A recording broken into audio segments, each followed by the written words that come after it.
الصلاة والسلام على سيدنا محمد أشرف الأنبياء والمرسلين وعلى آله وصحبه أجمعين. الحمد لله الذي هدانا لهذا وما كنا لنهتدي لولا أن هدانا الله. رب اشرح لي صدري ويسر لي أمري واحلل عقدة من لساني يفقه قولي. ربي يسير عليك يسير وتمم بالخير. Assalamualaikum warahmatullahi wabarakatuh. Ahlan wa sahlan yang berbahagia Al-Fadhil Ustaz Muhammad Aizuddin bin Kamaruzaman kerana sudi bersama-sama dengan Gemenur Iman dalam kuliah duha hari ini dengan ensiklopedia para Rasulullah sallallahu alaihi wasallam, juga bersama-sama yang dikasihi para pecinta ilmu, sahabat-sahabat yang dirahmati lagi dikasihi oleh Allah Subhanahu wa taala. Terima kasih kepada Sah Pentadbiran Gemenur Iman yang dipimpin oleh Pengerusi Haji Rosniati binti Mansur. Jadi bagi memberkati kuliah kita, bagi memohon keberkatan kuliah kita di pagi ini, baiklah sama-sama kita membacakan umul kitab yang akan dipimpin oleh Al-Fadhil Ustaz untuk kita hadiahkan kepada baginda Rasulullah sallallahu alaihi wasallam, adik keluarga baginda, para sahabat, para sadiqin, para syuhada, alim ulama, guru-guru kita, adik keluarga kita serta muslimin dan muslimat sama ada yang masih hidup ataupun yang telah kembali ke rahmatullah. Isiril Fatihah. Bismillahirrahmanirrahim. Alhamdulillahi rabbil alamin. Ar-Rahmanir-Rahim. Maliki yaumiddin. Iyyaka na'budu wa iyyaka nasta'in. Ihdinas siratal mustaqim. Siratal ladzina an'amta 'alaihim ghairil maghdubi 'alaihim waladdallin. Amin. Amin, amin, amin ya Rabbal Alamin. Moga dengan istiqamah kita duduk dalam halaqah ilmu ini, Allah kurniakan kefahaman, Allah tingkatkan iman, Allah kurniakan keberkatan. Jom, berperang bersama Ustaz. Tafadhal masykurah Ustaz. Baik, insyaAllah. Assalamualaikum warahmatullahi wabarakatuh. Alhamdulillah rabbil alamin. Nahmaduhu wa nasta'inuhu wa nastaghfiruh wa na'udzu billahi min syururi anfusina wa min sayyiati a'malina. Man yahdihillahu fala mudilla lahu wa man yudlil fala hadiya lahu. Asyhadu an la ilaha illallah wahdahu la syarika lahu wa asyhadu anna Muhammadan abduhu wa rasuluh. Amma ba'. Alhamdulillah, pertamanya syukur pada Allah Subhanahu wa taala di atas kesempatan yang Allah izinkan kepada kita pada hari ini, di pagi ini, untuk sama-sama kita berada di dalam halaqah ilmu. Mudah-mudahan Allah Taala melimpahkan kebaikan, kerahmatan, ketenangan dan juga keberkatan dalam kehidupan kita, insya-Allah. Amin ya rabbal alamin. Baik, untuk hari ini kita akan bincang ada dua perkara. Pertama, kita akan bincang tentang manasik haji. Dan yang kedua, kita akan bincang berkaitan tentang khutbah Hajjatul Wada' baginda Nabi sallallahu alaihi wasallam. Okey. Baik, sebelum tu saya nak ni jap.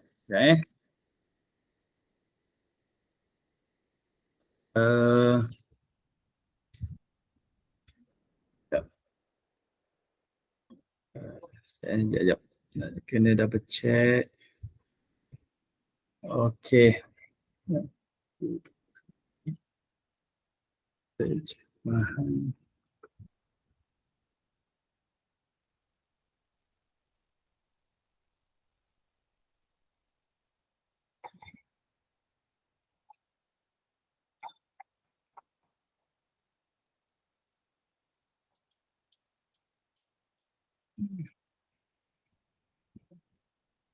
Okey.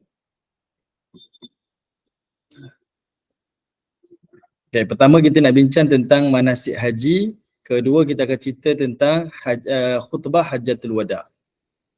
Baik, pertama yang saya nak share pada ibu-ibu yang dirahmati oleh Allah adalah berkaitan tentang ibadah haji yang Allah Ta'ala rakamkan di dalam Al-Quran pada ayat yang ke-200. Okay. Yang ni kita boleh tengoklah. Di sini saya sharekan dia punya screen ni. Kita tak bincang detail lah tentang manasik haji ni. Sebab manasik haji ni ada beberapa perkara, kan dia jadi kursus haji pula. Tapi saya nak sampaikan ada beberapa mesej penting yang Allah rekodkan di dalam Al-Quran. Cuma kalau dari sudut praktikal, kita kena tengok pada hadis Nabi lah.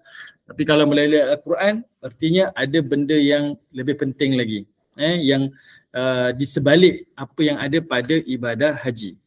Baik, pertamanya Allah Ta'ala sebut pada surah Al-Baqarah ayat yang ke-200. Ayat surah kedua ayat 200. Allah Ta'ala sebut فَإِذَا قَضَيْتُمْ مَنَاسِكَكُمْ Iaitu kata Allah Ta'ala, apabila kamu telah selesai manasik kamu. Apabila kamu selesai manasik. Manasik kat sini apa ibu-ibu? Siapa boleh bantu saya?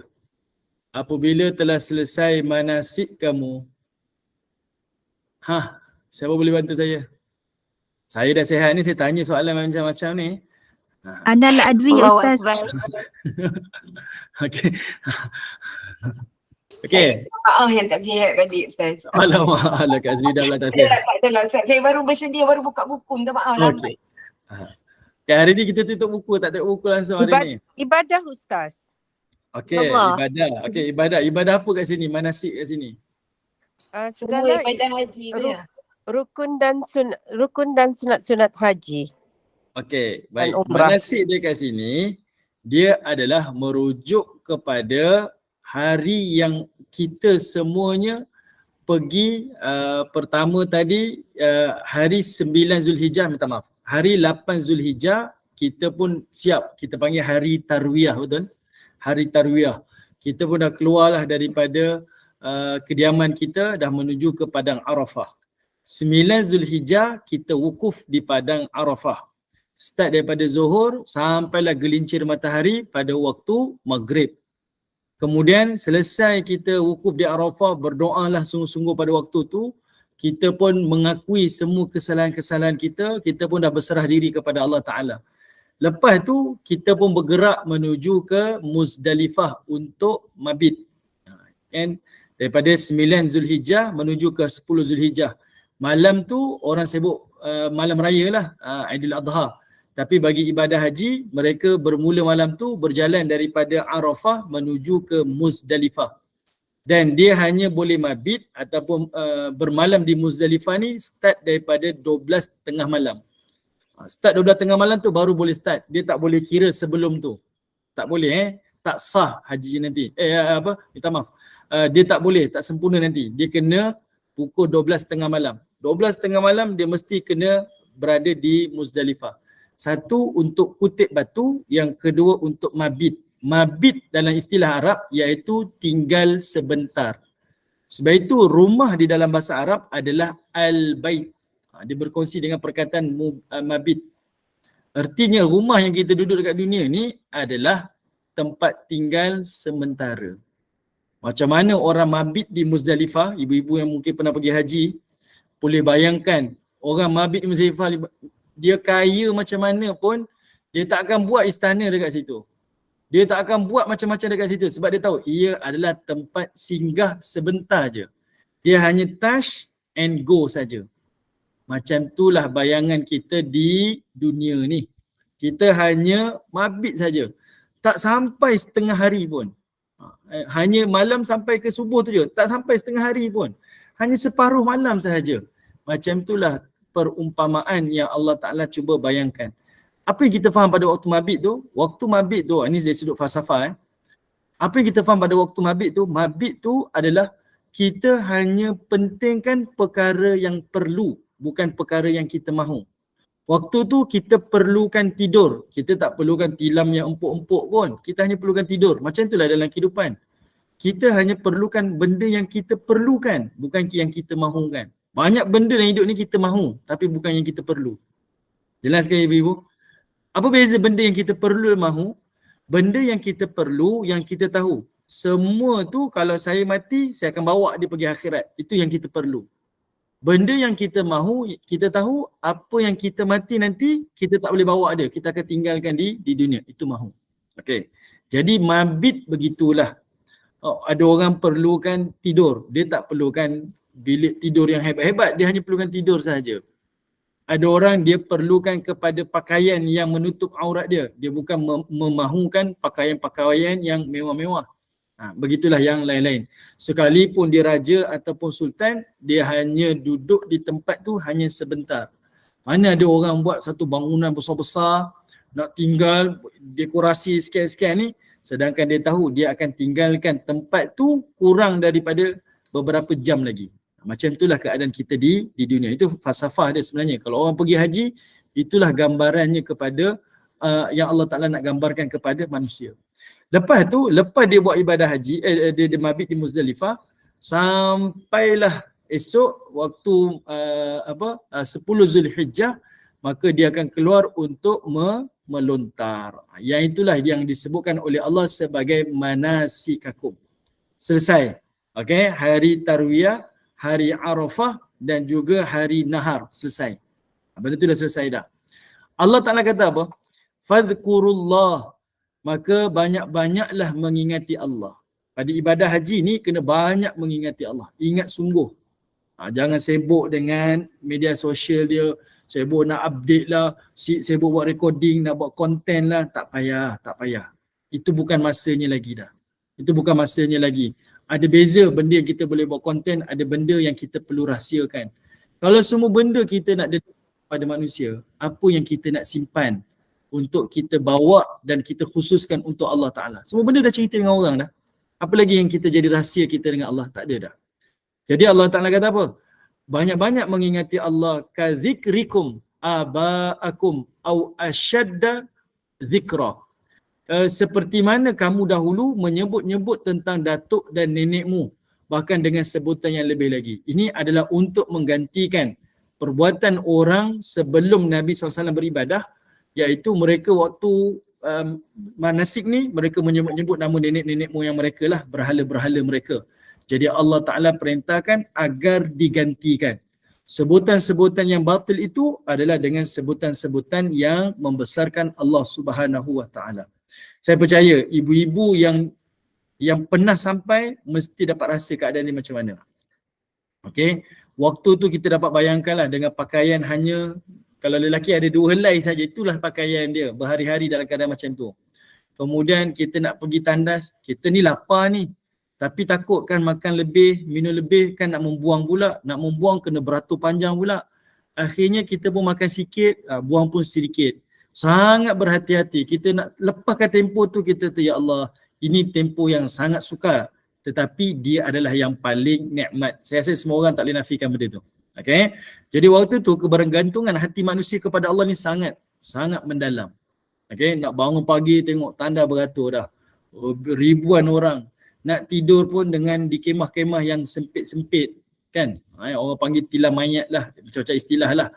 Tilam yang kecil, berebut pula, ruangan tak muat dan sebagainya. Ini adalah ujian-ujian yang Allah Ta'ala berikan. Jadi waktu tu banyak-banyak menyebutkan nama Allah Ta'ala.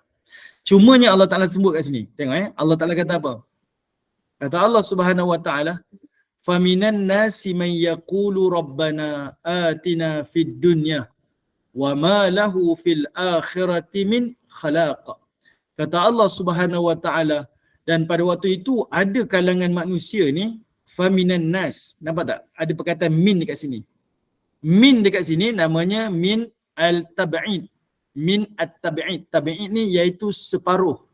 Sebahagian daripada manusia yang tengah buat haji ni, tengah manasik haji ni, buat ibadah haji ni, okay? Sebahagian daripada orang yang ramai ni, kata Allah Ta'ala, man yaqulu, mereka berdoa kepada Allah, dia kata apa? Rabbana atina.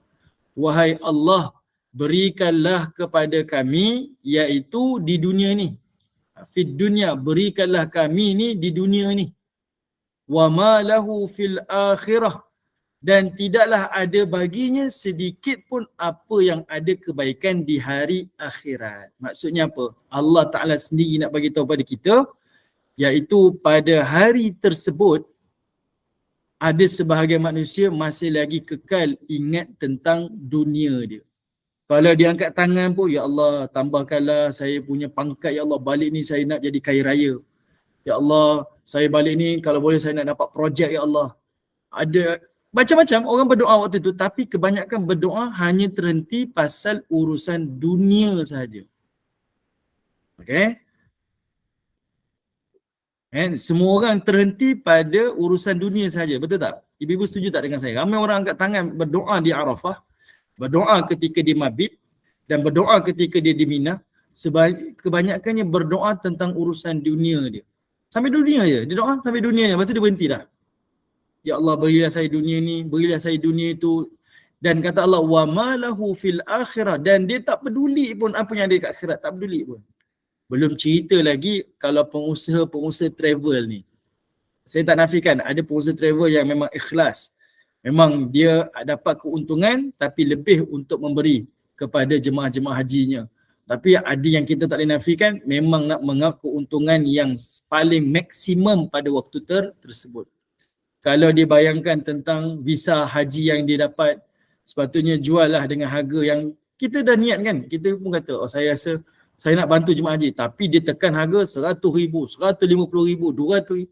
Dengan harga yang kita rasa tak mahu sabar. Sebab dia kata, orang boleh bayar kan. Apa saya nak buat jual murah-murah?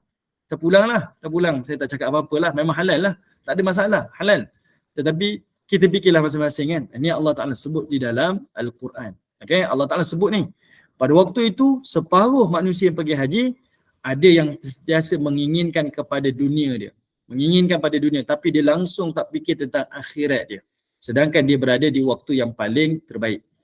Lalu kata Allah, wa minhum, dan sebahagian jemaah haji yang ada ketika itu, may yaqulu, dan mereka berdoa kepada Allah, Rabbana atina fid dunya hasanah. Mereka doa, wahai Allah, berikan kepada kami kebaikan di dunia. Wa fil akhirati hasanah, dan juga kebaikan di hari akhirat. Wa qina azabannar, dan berikanlah perlindungan daripada azab neraka. Allah Ta'ala sendiri tunjukkan kepada kita, ada dua jenis manusia yang pergi haji. Ada jenis yang pergi haji memang nak dapat dunia akhirat daripada Allah. Ada yang pergi haji hanya untuk dapat dunia sahaja, langsung tak pedulikan akhirat. Sebab itu jangan rasa terkejut, ada yang balik haji berubah mungkin 360 darjah. 360 darjah macam patah balik tak, 180 darjah dia berubah. Ada orang yang balik langsung tak berubah. Sebab ia bukan perkara yang pelik. Okey. Jadi pada manasik haji itu terpulanglah kepada masing-masing untuk berdoa bagaimana kepada Allah Taala. Tapi pada ayat 221 ni menarik dia sebab Allah Subhanahu Wa Taala menyebutkan golongan yang pertama pada ayat yang ini waktu dia minta dunia, Allah hanya sebut fid dunia saja. Berikan kepada dia dunia saja. Boleh jadi yang dia sangka benda tu baik tapi sebenarnya tak baik daripada sisi Allah dan tak baik untuk sisi agama dia. Okey? Tetapi orang yang meminta kepada Allah dunia akhirat, Allah jamin dia akan dapat dunia itu baik, ad-dunya hasanah, dan dia akan juga dapat akhirat itu juga adalah hasanah. Okey, jadi ibu-ibu pilih yang mana satu? Okey, ibu-ibu pilih yang mana satu? Dan kita perhatikan balik ibadah haji yang kita buat, kita berada di mana ketika itu? Ataupun ibadah umrah yang kita buat, kita berada di mana ketika itu? Ramai orang pergi umrah sekarang. Sekarang dah tak jadi hairan dah. Dulu orang pergi umrah, balik macam-macam dibawa kan. Sebab benda yang jarang-jarang berlaku. Sekarang orang pergi umrah dah macam balik kampung dah. Tapi tanya balik, apa ibadah umrah yang kita lakukan? Hanya menjana kekayaan sahaja ke? Hanya berhajat tentang hal-hal dunia sahaja ke? Ataupun kita ada mengejar redha Allah Ta'ala di dunia dan juga di hari akhirat. Kita tepuklah iman kita, tanyalah kepada iman kita bagaimana ketaatan kita kepada Allah Subhanahu Wa Ta'ala. Okay, ini Allah Ta'ala sebut. Lalu kata Allah Subhanahu Wa Ta'ala, ulaika lahum nasibum mimma kasabu. Mereka akan dapat bahagian apa yang mereka usahakan. Allah tak nafikan. Mereka minta dunia, memang dia akan dapat dunia. Dia pergi haji, oh saya tahun lepas pergi haji, saya doa dapat projek 1 billion. Memang dapat. Allah tak nafikan. Allah kata apa? Dia akan dapat apa yang mereka usahakan. Wallahu sari'ul hisab. Dan Allah lah amat cepat hitungannya. Allah tak nafikan. Tapi beruntung ke hanya minta dunia sahaja? Sedangkan berusahalah juga untuk mendapat akhirat. Sebab siapa yang minta akhirat dijamin kebaikan akhirat dan kebaikan dunia dan perlindungan daripada azab neraka. Tapi kalau dia minta dunia sahaja, tidak ada jaminan perkara itu baik ataupun tidak. Tapi Allah tak nafikan. Semua yang dihajatkan itu Allah Ta'ala akan mustajabkan. Allah mustajabkan. Tapi Allah tak jamin dia adalah perkara yang baik ataupun tidak. Okay? Ini antara perkara yang perlu diingat bersama. Okey. Baik, kemudian pada ayat yang ini pula, ayat 203 ni Allah Subhanahu Wa Ta'ala sambung lagi. Pada ayat 203 ni Allah Ta'ala sambung lagi. Allah kata, wadhkurullah, dan banyak-banyaklah kamu menyebut nama Allah Ta'ala fi ayyamin ma'dudat, pada hari-hari yang ditentukan bilangannya. Siapa boleh bantu saya ibu-ibu? Apakah hari-hari yang ditentukan bilangannya? Siapa boleh bantu saya? Ada yang pergi breakfast ke? Assalamualaikum Ustaz. Hari-hari yang ditentu harinya tu hari-hari yang baiklah. Amalan. Hari-hari baik. Hari-hari baik. Hari-hari tasyrik. Hari Ya, okey, baik. Okey, terima kasih Cik Ha. Ayat tu lah tu Cik Ha ni ke. Ya. Okey. Okey, jawapannya hari tasyrik. Okey. Hari itu dinamakan sebagai hari tasyrik. Okey. Apa maksud hari tasyrik? Apa maksud hari tasyrik? Kita selalu hari tasyrik ni hari kita makan-makan lah hari tasyrik ni. Apa maksud hari tasyrik? 13, 14 dan 15 Zulhijjah Ustaz. Hari-hari kemuncak untuk ibadah haji. Makan minum Ustaz. Jap. Hari yang Hari-hari diharamkan Itu hari yang berpuasa. diharamkan berpuasa. Okey. Cuma hari tasyrik ni apa? Apa maksud hari tasyrik? Maksud dia tu. Maksud hari tasyrik. Ada daripada perkataan syirik ke? Tak. Apa maksud hari Raya tasyrik? Ustaz. Hari malam Salah. Kalau kita faham maksud hari tasyrik ni memang hari tu dilalui biasa je. Kita akan lalui hari tu macam biasa saja. Kita tak faham apa maksud hari tasyrik ni. Hari makan minum Ustaz. Tak Hari boleh makan berpuasa itu yang tahu. Salah. Umar kena buat kelas bahasa Arab lah. Dah lah. Apa maksud hari tasyrik ni? Kalau ikut ibadah haji Ustaz, hari yang menandakan segala ibadah wajib haji telah selesai sempurna. Okey. Okey, panjanglah. Bonda doa saja. Okey. Baik. Haji tasyrik apa haji tasyrik? Tasyrik ni maknanya kalau di Mekah tu maknanya selesai semua kerja haji. Jadi masa tu dah mula nak korban ke Ustaz? Mula nak sembelih buat penyembelihan je ke? Okey. Ustaz, Okey. pengakhiran ibadah Ustaz. Jadi tempoh nak berkorban ke tu? Macam kita di sini kita hari raya campur dengan hari tasyrik kan. Maknanya kita di sini kita yang tak pergi haji kita tak ada puasa masa tu lah kita nak waktu raya korban masa tu lah kita nak korban tu kan waktu berkorban. Ustaz, Macam mana? Simpulkan yang jawapan. Maknanya dah akhir dah lah, habis dah lah orang kerja haji Hari- selesai dah lah. Hari memperingati perjalanan Nabi Ibrahim dengan Nabi Ismail kot. Salah, semua salah. Semua salah. Masya Allah, semua kena belajar lagi. Salah dan dipersalahkan. Okey, tak adalah gurau je. Okey, baik. Kita tutuplah kelas. Okey, tak apa. Sebab salah lah kita kena duduk kelas kan. Okey, baik. Hari tasyrik ni, saya beritahu ibu gurau je. Hari tasyrik ni, dia datang daripada perkataan bukan syirik. Dia bukan datang daripada perkataan syirik. Selalu orang ingat hari tasyrik tu daripada perkataan syirik ke? Salah. Dia datang daripada perkataan syuruk. Syuruk ni apa? sudah Hari tukar. yang matahari terbit. Okey, hari yang matahari terbit. Kan kita panggil syuruk kan? Itu artinya hari menyalai. Hari tasyrik ni dipanggil hari menyalai sebab hari tasyrik ni 11, 12 dan 13. Hari 10 dipanggil hari nahar. Hari nahar ni hari kita buat korban lah. Orang dah sembelih-sembelih. Jadi 13 hari 11, 12, 13 Zulhijjah ni orang masih lagi menyembelih. Tapi pada waktu itu sambil sembelih dan sambil menyalai. Sebab waktu tu mereka tak ada tempat penyimpanan. Jadi dia kena keringkan lah. Makanan-makanan tu perlu dikeringkan. Sebab itu dipanggil sebagai hari tasyrik. Okay, dijemur makanan tu, daging-daging tu dijemurkan supaya dapat dimakan dengan kualiti yang kekal lah. Kekal kualiti dia tu. Okay, baik. Itu pertama yang kita kena ingat. Sebab itu nama asalnya adalah hari tasyrik. Okay. Sebab saya tahu ramai orang tak faham apa yang dimaksudkan dengan hari tasyrik ni. Kita kata hari menyalai ataupun hari hari menjemur daging kurban yang disembelih. Okey. Kedua pula, bila kita tahu hari tersebut, maka kita faham Dia adalah hari yang Allah Ta'ala sebut pada ayat tadi tu ayyami ma'dudat. Dia adalah hari yang telah ditentukan bilangan dia. Artinya dia merujuk pada 3 hari lah yang ditentukan, hari 11, 12, 13. Apa yang perlu kita lakukan? Allah Ta'ala beri gambaran very clear. Wadhkurullah. 3 hari itu adalah hari mengingati Allah. Hari yang banyak-banyak mengingati Allah. Okay, kenapa? Sebab waktu ni waktu perayaan. Waktu ni waktu perayaan, orang makan-makan. Tapi bila tengok bila hari perayaan macam mana?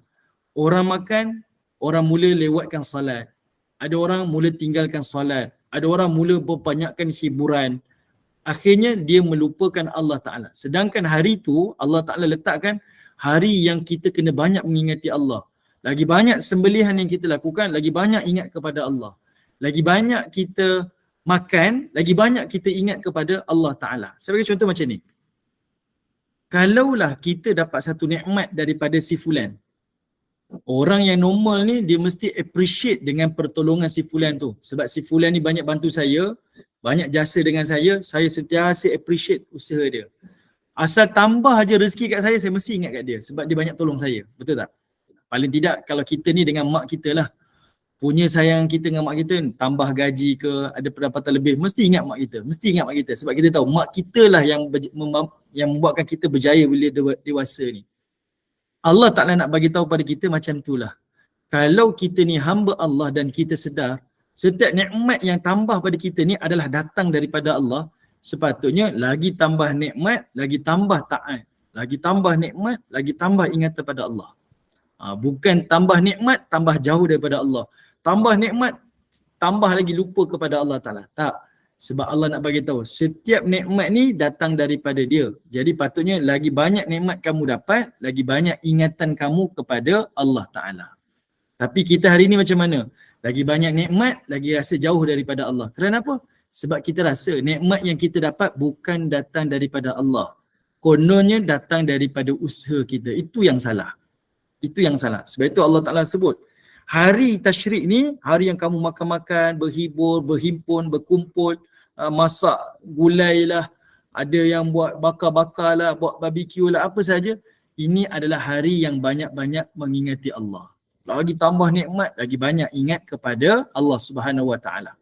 Jadi pada hari itu, apa yang dianjurkan kepada kita? Pertama, sebab itu tak berhenti untuk terus bertakbir. Ini kan, ini disebutkan kita takbir kan. Start daripada subuh 9 Zulhijjah dan kita berhenti pada waktu asar 13 Zulhijjah. Bertakbir raya lah. Allahu Akbar, Allahu Akbar. Banyak-banyak bertakbir. Sebab itu adalah zikrullah. Memperbanyakkan mengingati Allah. Kedua, Nabi SAW mengajarkan kepada kita pada waktu itu dengan memperbanyakkan zikir. Okay. Dengan memperbanyakkan zikir. Apa zikir yang paling Allah Ta'ala anjurkan pada hari tasyrik? Iaitu memperbanyakkan tahlil, takbir dan juga tahmid. Tahlil, takbir dan juga tahmid. Ini waktu dia. Ketiga, dia adalah hari yang dilarang untuk kita berpuasa. Sebab daging dah banyak korban ni. Jadi pada waktu itu, daging-daging ni dijemur. Kita tak jemur dah. Tapi daging-daging itu, kita makan dan kita sedekahkan kepada orang yang lebih memerlukan. Yalah, manusia ni berapa banyak dia boleh makan daging ni. Dia tak boleh makan banyak. Jadi dengan daging yang ada tu, dia akan pergi cari orang-orang susah, asnaf-asnaf, golongan-golongan fakir miskin untuk dia bantu memberikan makanan. 3 hari yang meriah ini untuk banyak-banyak mengingati Allah. Bantu orang miskin adalah sebahagian daripada ibadah dan mengingati Allah Subhanahu Wa Ta'ala. Pada hari tersebut masih lagi berterusan ibadah menyembelih haiwan kurban. Dan pada hari tasyrik juga, iaitu hari yang sangat afdal untuk kita berdoa kebaikan dunia dan kebaikan akhirat. Okey, itu antara benda yang saya nak share kan kepada ibu-ibu. Itulah namanya hari tasyrik. Itu untuk ibadah orang yang tak pergi haji. Tapi bagi orang yang buat haji pada hari tersebut, okey, pada orang yang buat ibadah haji ketika itu, kata Allah, faman ta'ajjala. Pada hari tasyrik itu apa dia buat? Faman ta'ajjala fi yaumaini. Kalau dia nak segera keluar daripada Mekah, faman ta'ajjala. ajal, maksudnya dia nak segera keluar daripada Mekah, iaitu dia boleh keluar dalam tempoh 2 hari. Ini disebut sebagai nafar awal, ada kelonggaran. Okay, dia ada nafar awal. Maksudnya hari pertama, hari kedua dia mabit dekat, kat mana dia mabit? Dia mabit dekat Mina. Okay, 2 hari dia duduk kat Mina. Jadi dia duduk dengan berzikirnya, dengan ibadahnya, Qurannya, macam-macam dia buat. Lalu dah cukup 2 hari, dia boleh keluar dah. Tapi ada syarat-syarat dia lah. Ini kita tak bincang lah. Dia boleh keluar dah. Fala ithma alai, kata Allah. Dan dia tidak akan dikira sebagai berdosa. Dia tak akan berdosa. Sebab ada urusan. Sebab dia dah memulai daripada hari tarwiyah, hari wukuf, kemudian hari nahar, kemudian termasuklah hari tasyrik yang 2 hari tu panjang dah. Seminggu, hampir seminggu. Jadi kalau dia ada urusan, dia boleh keluar. Dia panggil nafar awal. Wa man ta'akhir. Dan kalau dia nak lewatkan pula, dia nak genapkan 3 hari tasyrik tu, dia nak mabit dekat Muzdalifah. Fala ithma alaih, pun tak dikira sebagai berdosa. Ada pilihan. Boleh keluar hari kedua, hari 12 Zulhijjah, boleh keluar pada hari 13 Zulhijjah. Ada pilihan. Cumanya kita kena tahu, siapa yang pergi waktu haji ni dia tahu. Cabaran haji ni tak sama. Kita jangan bayang tidur kemah ni best Healing tak ada istilah tu. Mereka duduk dengan kepanasan yang melampau. Sebab kawasan manasik haji ni adalah kawasan yang berada di kawasan gurun. Gurun. Tanah kering, kontang. Kalau di Mekah tu sebab dia ada air Zam-Zam. Kalau kita nak nampak gambaran macam mana Mekah zaman Ibrahim AS tu, duduklah dekat kawasan manasik tu. Try lah duduk. Duduklah dalam kemah tu. Dengan kita rasa panas bahang. Bayangkan kita duduk luar kemah panas. Duduk dalam kemah ni dia kedap tau. Dia pasang aircon pun tak rasa dah. Kita duduk dalam kepanasan. Sedangkan kita letih, kita mengantuk. Dia bukan waktu siang. Dia bawa sampai ke malam. Bawa sampai ke siang. Bawa ke malam. Bawa ke siang. Dia adalah suasana yang sangat azab. Okay? Sangat azab. Dan dia sangat menginsafkan lah. Tanyalah siapa yang tanya dia tidur macam mana. Oh, tidur ayam je lah. Kadang tidur di mana-mana tempat yang dia rasa boleh lena, dia lena je lah. Dengan makan tak boleh banyak. Bukan tak ada makanan, ada makanan tapi tak boleh banyak. Dengan tandas yang cukup-cukup saja, keselesaan yang sangat minima, dia sangat menguji keimanan manusia. Dan itu sebenarnya adalah gambaran kepada dunia kita ni. Dia adalah tempat yang sementara. Mabit, nama pun mabit kan. Kita hanya singgah sebentar. Dunia pun ataupun rumah kita pun kita sebut sebagai al-bait, iaitu tempat yang kita hanya singgah sebentar. Kenapa perlu kita buat gah-gah yang kita tahu kita akan tinggalkan selamanya? Melainkan ada orang persiapkan rumah baik-baik kerana dia nakkan keselesaan, tak ada masalah. Dan dia pun niatkan, saya buat rumah elok ni sebab bukan saya je nak duduk, tapi saya ada isteri, saya ada anak, saya ada cucu, semuanya akan membesar. Dan kalau boleh biarlah menjadi ladang pahala bagi si ayah ataupun si datuk tu nanti. Bila dia dah meninggal dunia, rumah ni menjadi tempat perlindungan kepada ahli keluarga dia. InsyaAllah lah dia tetap menjadi pahala. Okay, bukan satu untuk dimegah-megahkan, ditunjuk-tunjukkan, tidak. Tetapi sebagai satu tempat ataupun nafkah yang dia nak tunaikan. Itu tak ada masalah. Tapi ingatan dia, al-bait sama dengan mabit lah, tempat yang akan ditinggalkan. Hanya singgah sebentar. Bila Allah kata limanittaqa, dan bagi orang-orang yang bertakwa itu, wattaqullaha wa'lamu annakum ilaihi tuhsyarun. Kata Allah Ta'ala, dan hendaklah kamu bertakwa dan ketahuilah sesungguhnya kamu itu akan dihimpunkan di hari akhirat nanti kepada Allah Subhanahu wa Ta'ala. Okey, ini sebahagianlah. Saya nak cerita panjang-panjang pun, saya dapat ceritakan sedikitlah falsafah tentang manasik haji. Tak detail ni bukan detail. Ibu-ibu jangan ingat cukup dah, tak cukup ni. Ni sangat minima untuk dapat gambaran sahaja. Dan kita tahu juga sikit sebanyak tentang macam mana pelaksanaan dan apa kita kata falsafah di sebalik ibadah manasik haji ni. Okey, ini saja, selesai. Baik, sekarang kita nak bincang berkaitan tentang Hajjatul Wada, khutbah Hajjatul Wada. Khutbah akhir Nabi sallallahu alaihi wasallam. Okey. Pada khutbah akhir baginda Nabi sallallahu alaihi wasallam, Nabi ada menyebutkan dalam satu riwayat yang diriwayatkan oleh sahabat baginda Nabi SAW, iaitu Nabi menyeru seluruh manusia. Nabi kata apa? Wahai manusia, dengarlah baik-baik apa yang hendak aku katakan. Aku tidak mengetahui apakah aku dapat bertemu lagi dengan kamu, apakah aku dapat bertemu dengan kamu semua selepas tahun ini. Aku tidak mengetahui apakah aku dapat bertemu dengan kamu semua selepas ini. Ini sebenarnya satu isyarat yang baginda Nabi SAW akan wafat. Ini sebenarnya isyarat. Banyak isyarat sebenarnya yang berlaku. Cuma para sahabat tak perasan. Antara isyarat yang lain, waktu Nabi sembelih di Mina. Okay? Mina ni ada banyak maksud. Kalau kita belajar bahasa Arab, perkataan Mina disebut sebagai Mina ataupun disebut sebagai Muna. Mina ataupun Muna. Okay? Ada beberapa maksud lah. Okay? Mina ni adalah disebutkan sebagai tempat sembelihan ataupun tempat bercita-cita. Okay. Baik, sekarang ni Nabi SAW dia ada 100 ekor kambing, tak salah saya, ataupun 100 ekor unta. Saya rasa kambing. Saya minta maaf kalau saya terlupa. Lalu Nabi memilih untuk menyembelih sebanyak 63 ekor saja. Seolah-olahnya macam Nabi memberi isyarat Nabi SAW akan meninggalkan dunia dan para sahabat selepas itu. Sampai usia Nabi 63. Ibu-ibu boleh semak dalam riwayat sirah. Nabi bersembelih sampai 63 ekor je. Baki itu Nabi SAW telah meminta kepada Ali agar menyambung sembelihan sehinggalah ke haiwan korban yang terakhir. Itu antara isyarat yang Nabi SAW tunjukkan.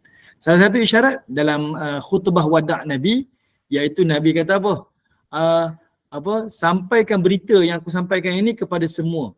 Dan aku tak tahu aku sempat bertemu ataupun tidak dengan kamu semua selepas tahun ini. Sebenarnya ayat ni kita dengar pun kita dah boleh rasa dah. Sebenarnya ia adalah ucapan akhir baginda Nabi SAW. Tapi kalau waktu tu mungkin tengah hingar-bingar kan, ramai manusia, 150,000 orang buat ibadah haji dengan Nabi. Boleh jadi waktu tu mereka tak tangkap lah. Hanya sekadar dengar saja. Dengar dan Nabi teruskan dengan mesej yang lain kan. Jadi dengar macam sekali jalan saja, masuk telinga kanan, keluar telinga kiri, tak rasa. Tapi bila kita baca hadis tu baru kita faham. Ni sebenarnya satu perasaan yang Nabi SAW nak sampaikan, mungkin rasa berat Nabi nak mengatakan kepada para sahabat dia. Okey, apa Nabi kata? Oleh itu, maka dengarkanlah dengan teliti kata-kataku dan sampaikanlah ia pada orang yang tidak sempat hadir di sini pada hari ini. Para sahabat telah menjalankan amanah dengan sebaiknya. Kita tak sampai pun di Hajatul Wada' bersama dengan Nabi. Tapi mesej khutbah Nabi sampai kepada kita. Dan kita jadi saksi, hari ini kita dengar. Boleh jadi ada ibu-ibu yang pernah dengar sebelum-sebelum ni. Dan boleh jadi ada yang belum pernah dengar. Tapi kita telah dengar pada hari ini. Kita jadi saksilah. Sahabat Nabi telah memikul amanah dengan sebaiknya. Bayangkan ni cerita 1400 tahun yang lepas ni. Satu ucapan daripada seorang manusia, Rasul, yang sampai kepada kita ni tanpa ada tokok dan tambah. Okay? Tidak ada penambahan pun. Telah sampai kepada kita al-kalimah bil kalimah, word by word. Okay? Tidak ada pertambahan ataupun pengurangan. Lalu kata Nabi SAW, wahai manusia, seperti mana engkau menganggap bulan ini dan kota ini sebagai suci, maka anggaplah jiwa dan harta setiap Muslim sebagai suci. Benda pertama Nabi angkat adalah jiwa orang mukmin. Okay? Benda pertama yang Nabi angkat adalah jiwa orang mukmin. Nabi kata apa? Seperti mana kita memuliakan bulan ini, bulan Zulhijjah, dan seperti mana kita menyucikan kota Mekah, Nabi minta yang mana jiwa orang mukmin dan harta orang mukmin juga adalah suci. Jiwa orang mukmin ni dan harta orang mukmin ni adalah suci. Sama macam mana kita menyucikan Zulhijjah dan macam mana kita menyucikan Kaabah. Dekat sini manusia tak berapa peduli. Harta manusia diambil, maruah manusia diperhinakan. Yang ni kita berlaku kan. Sebab itu ada seorang sahabat daripada riwayat Abdullah bin Umar. Ada seorang lelaki tanya pada Nabi, ya Rasulullah, limanil muslim? Siapa muslim itu ya Rasulullah? Nabi pun kata, man salimal muslimun min lisani wa yadih. orang Muslim itu adalah orang yang selamat daripada kejahatan tangannya dan kejahatan lidah dia. Orang Muslim itu adalah orang yang selamat daripada kejahatan tangannya dan lidahnya. Hari ini kita tengok, orang sekeliling kita selamat tak daripada kejahatan tangan dan lidah kita? Kalau tak selamat ibu-ibu, maksudnya saya dan ibu-ibu semua, kita belum sampai lagi ke darjat Muslim. Okay, kita tak sampai lagi darjat Muslim. Orang ni kita kata, orang tu kita kata, orang ni kita cemuh, orang itu kita cemuh. Macam-macam kita sampaikan tidak ada orang selamat pun daripada kejahatan lidah kita dan kejahatan tangan kita. Tengok macam mana hari ni umat Islam mentroll kan. Orang tu kita troll, orang ni kita troll, orang tu kita sindir, orang ni kita sindir, orang itu kita umpat, orang ini kita umpat. Kita tak peduli dah. Lalu seorang sahabat ni tanya lagi, wamanil mu'min, bagaimana pula dengan orang mukmin pula? Orang mukmin itu kata Nabi SAW adalah orang yang amanah kepada harta dan nyawa dia. Orang mukmin ni kan dia datang daripada perkataan aman. Aman ni iaitu amanah. Aman tu maksudnya amanah. Mukmin ni adalah orang yang beramanah dengan harta orang lain dan nyawa orang lain. Okey. Kalau ada orang mukmin ambil harta orang secara zalim, maksudnya tak tercapai maksud mukmin dia. Tengok macam mana orang mukmin hari ni makan harta orang, zalimnya kan, dia melakukan ketamakannya, dia ambil harta orang secara batil. Semuanya ini adalah dia pecah amanah lah, dia khianat kepada amanah. Kan? Nabi sebut benda yang asas sekali, ini benda asas. Kalau orang mukmin, bayangkan, Muslim mukmin, dia Muslim, dia tak umpat, dia tak mengata, dia tak menganiaya orang lain. Dia mukmin, dia tak zalimi orang, dia tak zalimi harta orang. Dua benda ni kalau orang mukmin, Muslim dan mukmin buat, percaya tak? Baik tak orang mukmin ni? Baik tak? Mesti baik. Tapi kenapa hari ni dilihat orang mukmin ni secara peribadinya nampak macam tak baik?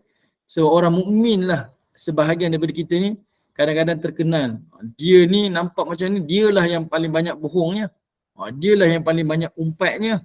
Dialah yang paling ambil rasuahnya. Itu yang memalukan. Okay? Sedangkan dua itu adalah asas di dalam mukmin dan juga Muslim. Sebab itu Nabi pesan, macam mana kamu muliakan Zulkaadah dan Mekah, macam itulah kamu kena muliakan harta dan jiwa orang mukmin yang lain. Kemudian Nabi kata apa lagi? Kembalikan harta yang diamanahkan kepada kamu kepada pemiliknya yang berhak. Kalau kamu ada ambil harta orang secara zalim, kembalikan. Janganlah kamu sakiti sesiapa pun agar orang lain tidak menyakiti kamu lagi. Nabi tunjukkan kepada kita, kalau kita tak suka orang buat kita, kita jangan buat orang. Kan? Ni falsafah yang mudah je kita nak. Seperti mana kita tak nak orang buat kita, kita jangan buat orang. Selesai. Kita buat orang tapi kita tak nak orang buat kita. Itu masalah lah. Sebab itu Nabi kata, jangan kamu sakiti sesiapa pun agar orang lain pun tak menyakiti kamu. Kamu tak buat, orang lain tak buat. Selesai. Dia ada satu istilah. Saya tak ingat apa istilah. Broker Windows kot. Broker Windows ni macam mana? Contohlah. Kalau tak ada pemula, tak ada starter yang buat satu kejahatan, kejahatan tu takkan timbul. Dia macam istilah, kalau dalam istilah Inggeris ni, dia macam kalau tak ada orang buang sampah dekat satu tempat tu, orang lain takkan buang sampah. Tapi disebabkan ada orang dah mula start buang sampah, orang lain ingat, oh ni tempat buang sampah, dia pun buang. Akhirnya menjadi sampah yang lebih besar lagi. Banyak sampah. Sebab ada orang menjadi pemula dia. Jadi Nabi pesan, kalau kamu tak jadi pemula, orang lain tak mulalah. Tapi kalau kamu mula, orang lain akan menuruti. Macam itulah. Kalau kamu tak suka orang buat kamu jangan buat orang lain. Okey, kemudian Nabi sebut lagi, ingatlah bahawa sesungguhnya kamu akan menemui Tuhan kamu dan dia pasti membuat perhitungan atas segala amalan kamu. Ini tunjukkan kepada kita, dalam hidup ni kita rasa kita ada pilihan. Kita boleh buat apa sahaja yang kita nak. Tapi kita kena ingat, keyword dalam hidup ni, last sekali famulakih, Allah Ta'ala sebut dalam Quran. Kita akan bertemu dengannya. Ulama mufassir kata apa? Hidup ni kita kena ingat, last kali kita akan bertemu dengannya. Nya tu apa? Pertama, kita akan bertemu dengan Allah. Yang kedua, kita akan bertemu dengannya, iaitu kita akan bertemu dengan amal-amal yang kita lakukan. Pilihlah. Pilihlah. Kalau kamu rasa hidup ni akan bertemu dengan Allah, kamu pilihlah nak buat amal yang macam mana. Kamu nak bertemu dengan Allah dalam keadaan bersih, ataupun kamu datang kepada Allah nanti, kembali kepada Allah, bertemu dengan jiwa yang kotor. Ataupun kamu bertemu dengan amal kamu nak bertemu dengan amal yang baik, ataupun kamu nak bertemu dengan amal yang jahat, terpulang kepada kamu. Jadi Nabi sebut, macam mana pun kehidupan ni, ingat satu benda, iaitu kamu pasti akan bertemu dengan Tuhan kamu. Dan dia akan pasti memberikan perhitungan di atas segala amalan kamu. Lalu Nabi pun pesan, Allah telah mengharamkan riba. Oleh itu, segala urusan yang melibatkan riba dibatalkan mulai sekarang. Semua urusan-urusan riba dibatalkan mulai sekarang. Sebab riba ni paling susah dan paling sukar lah. Paling susah dan paling sukar. Saya tak nak cerita detail lah sebab masing-masing ada pandangan masing-masing lah.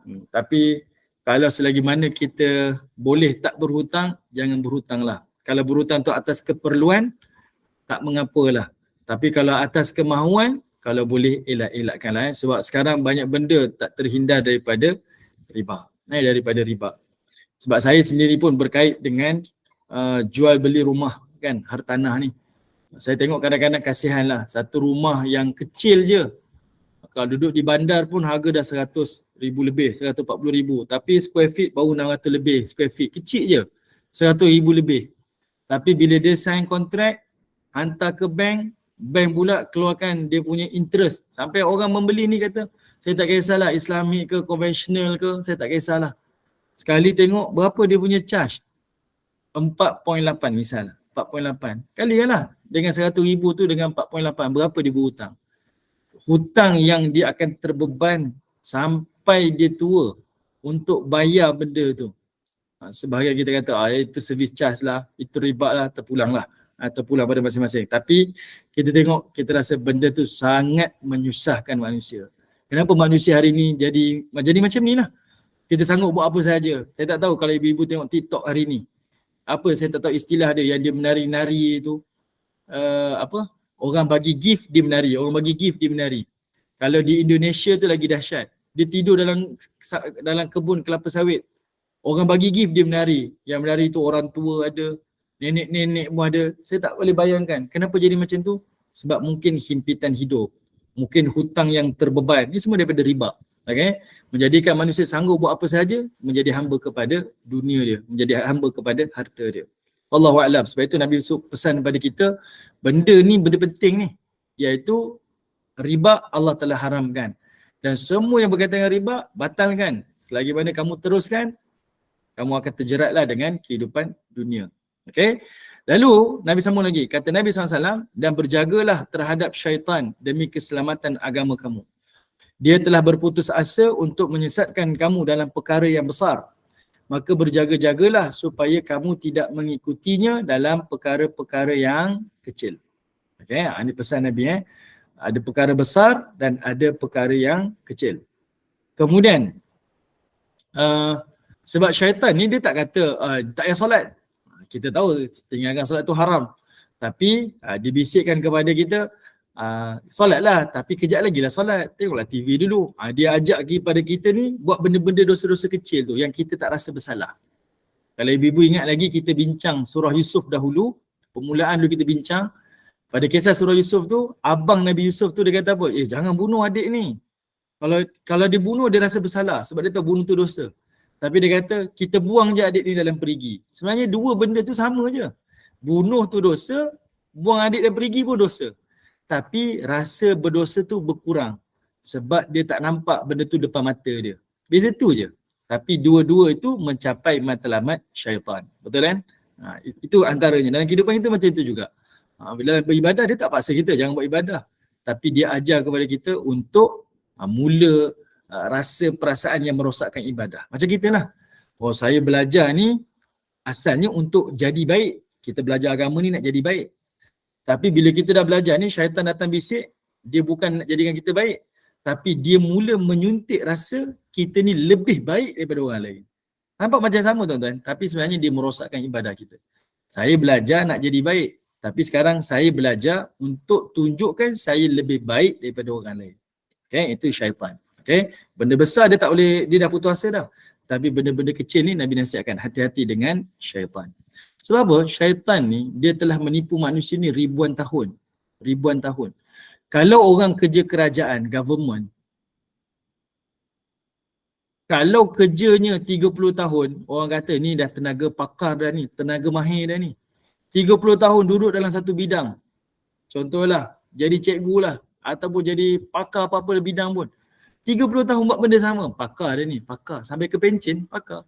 Syaitan ni dia menipu manusia bukan 30 tahun, tapi ribuan tahun. Kita boleh bayang betapa pakarnya syaitan ni dalam menipu manusia.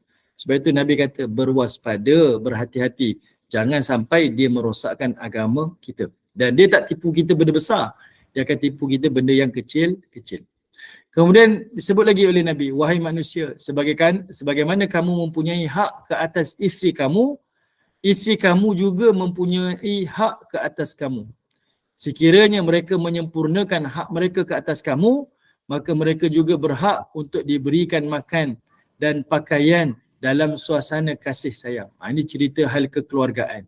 Tadi dalam hal kemasyarakatan. Okay? Sekarang dalam hal kekeluargaan. Benda ni penting.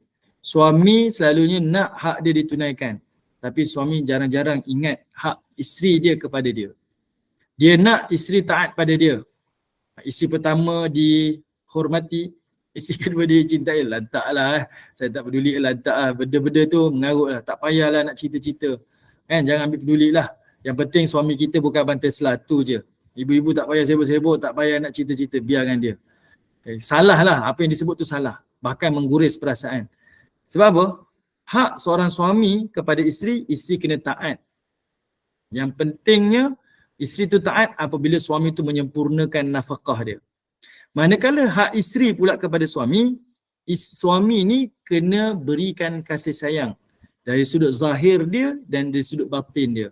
Emosi isteri, perasaan kasih tu, sampai isteri boleh rasa kasih suami tu. Itu hak isteri kepada suami. Jangan sampai isteri ni, dia duduk sebelah suami dia, dia rasa macam tunggul. Suami saya ni macam tak sayang saya lah, macam tunggul kayu je dia kata. Hati-hati suami, sebab itu adalah hak isteri. Okay, itu hak isteri. Kalau kita tak tunaikan, dia adalah berdosa. Manakala hak-hak yang zahir ni, makan minum, pakaian, keperluan dia perlu dicukupkan. Okay, itu hak dia. Kalau masing-masing tahu hak masing-masing dan dilunaskan hak masing-masing ni, percayalah tak timbul apa-apa isu. Sebab itu benda ni penting dan Nabi pesan. Dia bukan satu belah pihak je, tapi kedua-dua belah pihak tu kena mainkan peranan masing-masing. Hari ni media sosial kita tanpa segan silu. Yang lelaki tunjukkan kebodohannya dan kelemahannya di depan wanita, kan? Kadang-kadang tunjuk isteri cegil mata je, suami dah menikus dah. Apa benda yang kita nak sampaikan dalam masyarakat? Kita rasa mula-mula tu lucu, tapi lama-lamanya menunjukkan suami ni jadi teruk. Sebenarnya itu bukan maruah, itu bukan gurauan, itu sebenarnya adalah maruah. Okay, maruah. Suami kena ingat dan isteri pun kena ingat. Dan si isteri pun kena tahu, dengan dia marah suami dia, menjadikan suami dia takut, itu adalah sesuatu yang sangat memalukan. Sebab suami dengan isteri tu saling lengkap melengkapkan. Isteri buruk, cerminan kepada suami yang buruk. Suami buruk, cerminan kepada isteri yang buruk. Okey, itu pesan Nabi SAW. Kemudian Nabi kata apa? Layanilah wanita-wanita kamu dengan baik. Berlemah lembutlah terhadap mereka kerana sesungguhnya mereka adalah teman dan pembantu yang setia. Nabi pesan awal dah. Dan hak kamu ke atas mereka ialah sama sekali tidak boleh memasukkan orang yang kamu tidak sukai ke dalam rumah kamu dan dilarang melakukan perzinaan. Okey, Nabi sebut dah.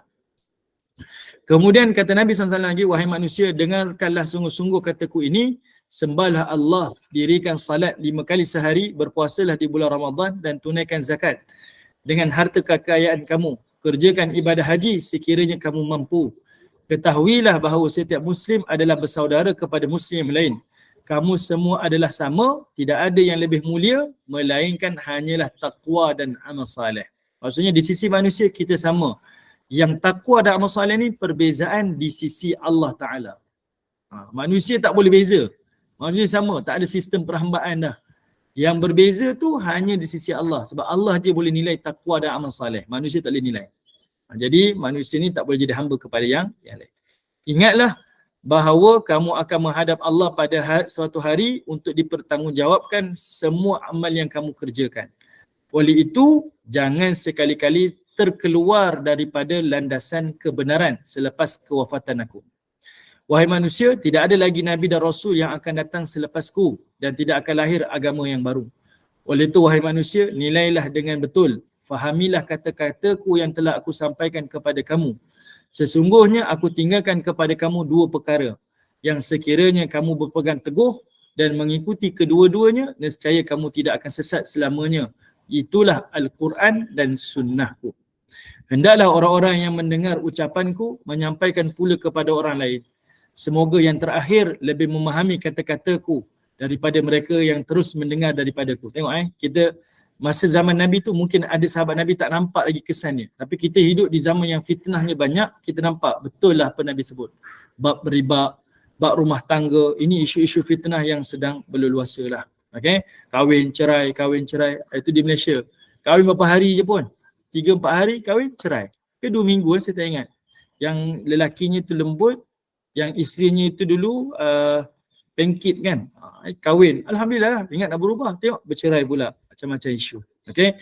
Datang pula yang lain, komen pula. Tak pernah tahu, tak tahu apa latar belakang cerita, tak pernah kenal si fulan, komen pula. Akhirnya masalah jadi berlarutan. Macam-macam. Okay? Jadi bangga pula buat konten. Suami orang yang bermasalah, suami sendiri yang dimaki hamun. Macam-macam masyarakat kita ni. Masalah. Okay, masalah. Jadi inilah perkara yang timbul di dalam masyarakat. Bab riba, sampai manusia jadi hamba kepada harta, manusia menjadi hamba kepada hutang-hutangnya, menjadikan manusia ni sehingga kan sanggup buat apa sahaja, yang penting dia dapat membayar hutang-hutang dia dengan riba ni. Semuanya lah. Okey, baik. Kemudian Nabi SAW sebutkan lagi. Kata Nabi SAW, saksikanlah wahai Allah bahawasanya telah aku sampaikan risalahmu kepada hamba-hambaku. Maksudnya Nabi kata, wahai Allah, kau jadi saksi hari ini, semua yang kau perintahkan kepada aku, tugaskan kepada aku, semuanya telah aku laksanakan di hadapan hamba-hambamu yang lain. Wallahu ta'ala a'lam. Baik, selesai. Saya serahkan kepada Kak Mira. Saya nak buka soalan ke? Saya buka soalan ke? Awak moderator suara sedih. Sedih Ustaz sebabnya tak sewadak ni, ya Allah Tuhan. Ustaz dah habis ke yang part ni? Kita sambung lain ke macam mana? Selesai dah. Nanti kita tinggal satu lagi perang, masa selesai dah. Perang Usama bin Zaid. Allah, janganlah habis. Astagfirullahaladzim Ustaz. Nak buka soalan ke tak Ustaz? Tak ada. Nak tutup terus ke macam mana? Ustaz ada urusan tu dengan family. Baik, tak apa. Kalau macam tu saya tutup lah Ustaz. Okey, boleh. Alhamdulillah, jazakumullah khairan jazak Ustaz atas kongsian hari ini kena dengan haji tadi kan, dan juga teks khutbah wada. Mudah-mudahan berkasih hati kita, bertambah kefahaman kita, mudah-mudahan barokah, mudah-mudahan Allah kurniakan limpah rahmat kepada kita. Terima kasih kepada tim Gemenur Iman, sahabat-sahabat pencerita ilmu yang mengimarahkan kuliah kita. Ustaz, sikit bahan kuliah hari ini bersama dengan Ustaz Elin Amini bin Muhammad Saleh dengan kitab Misbahud Dujjal pada pukul 5.15 petang. Dan kuliah seterusnya nanti boleh rujuk di grup Gemenur Iman. Jadi saya mewakili Gemenur Iman memohon maaf sekiranya ada sebarang kekurangan dan kesilapan. Yang baik itu datang daripada Allah, yang tidak baik dan kelemahan itu daripada kami sendiri. Kita tangguh kuliah kita. Terima kasih kepada semua jemaah yang istiqamah berinfak untuk tabung Gemenur Iman. Moga dengan infak kita itu kuliah-kuliah di Gemenur Iman dapat diteruskan, dijalankan dan memberi manfaat kepada jemaah yang lain. Alhamdulillah, semoga Allah membalasnya dengan kebaikan yang banyak. Sebagai menutup majlis, mohon sekali lagi Afad Ustaz untuk membacakan tasbih kafarah dan suratul As. Saya sudahi dengan wabillahi taufiq wa hidayah. Wassalamualaikum warahmatullahi wabarakatuh. Baik, bismillahirrahmanirrahim. Subhanallah wa bihamdi, subhanakallah wa bihamdika, asyhadu an la ilaha illa anta wa astaghfiruka wa atubu ilaik. Subhana rabbika rabbil izzati amma yasifun.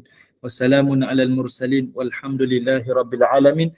Wal asr innal insana lafi khusr illa alladhina amanu wa amilus salihat wa tawassaw bil haqq wa tawassaw bis sabr walhamdulillahi rabbil alamin. Terima kasih semua. Assalamualaikum warahmatullahi wabarakatuh.